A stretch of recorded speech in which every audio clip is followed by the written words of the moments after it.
திருக்கோவிலூர் சட்டமன்ற தொகுதி கள்ளக்குறிச்சியில் மாபெரும் பொதுக்கூட்டம்.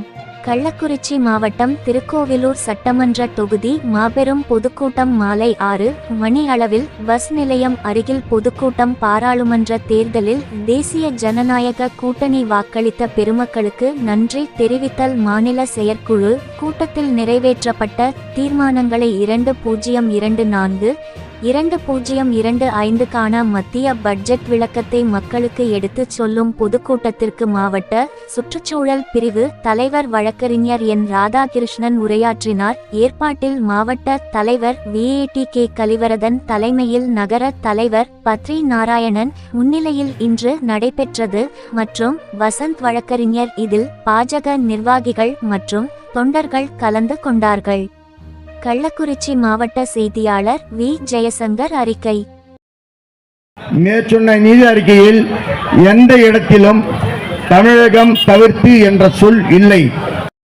திராவிடர்கள் இதுவரை 3 முறை பட்ஜெட் தாக்கல் செய்துள்ளார்கள் தமிழகத்தில். அதில் என்னுடைய நகரம் கள்ளக்குறிச்சி விழுப்புரம் மாவட்டங்கள் புறக்கணிக்கப்படுகிறதா? இதை எண்ணி பார்க்க வேண்டும். விவசாயிகள் பயன்பாட்டிற்காக பயன்படுத்த ஒரே ஒரு தடுப்பணை கூட கட்டவில்லை. ஊழல் முதலாளி உதயநிதி ஸ்டாலின் மதுரை எய்ம்ஸ் கட்டடத்தில் திருடி வந்த செங்கல் ஒரு செங்கல் மத்திய மந்திரிகள் மாநில மந்திரிகள் அமைச்சர்கள் சொல்லிக் கொண்டே போகிறார். யாராவது ஒரு வைத்து நிறைய செங்கலை திருடி கூட தடுப்பணை அமைத்திருக்கலாமா? அதை செய்ய மறந்துவிட்டார். சமீபத்தில் நான் மதுரை எய்ம்ஸ் கட்டடம் கட்டும் இடத்துக்கு சென்றோம். நான் அழகேசன் சென்றோம். அங்கு அந்த கட்டட பணியை மேற்கொள்வது L&T என்கிற ஒரு நிறுவனம். அவர்கள் செய்து கொண்ட பணி காம்பவுண்டு வேலையை செய்து கொண்டிருக்கிறார்கள்.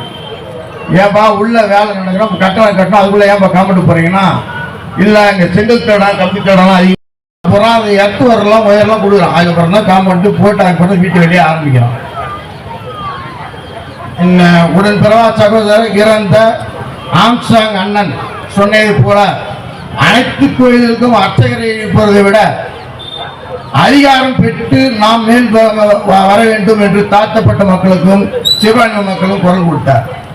அந்த பணியை தான் நம்முடைய மோடி ஐயா அவர்கள் இப்போது வரை செய்து கொண்டிருக்கிறார்.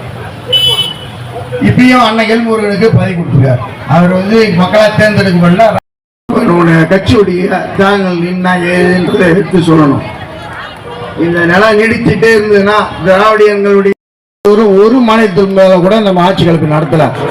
இந்த திமிர் அடங்காம அப்படியே நடந்து நின்றீங்கன்னா கண்டிப்பா மோடி அவர் பட்ஜெட்டின் விளக்க உரை கூட்டத்திற்கு தலைமையேற்று நடத்தி கொண்டிருக்கும் விழுப்புரம் தெற்கு மாவட்டத்தின் தலைவர் அண்ணன் VAT கலிவரதன் அவர்களுக்கும் சிறப்புரை ஆற்ற வர இருக்கும் முன்னாள் நாடாளுமன்ற உறுப்பினர் வரவேற்பை வழங்கிய திரு TK முரளி மாவட்ட பொதுச் செயலாளர் அவர்களையும் துவக்குரை வழங்கிய கட்சி கால் ஒண்ணுமே முடியாது.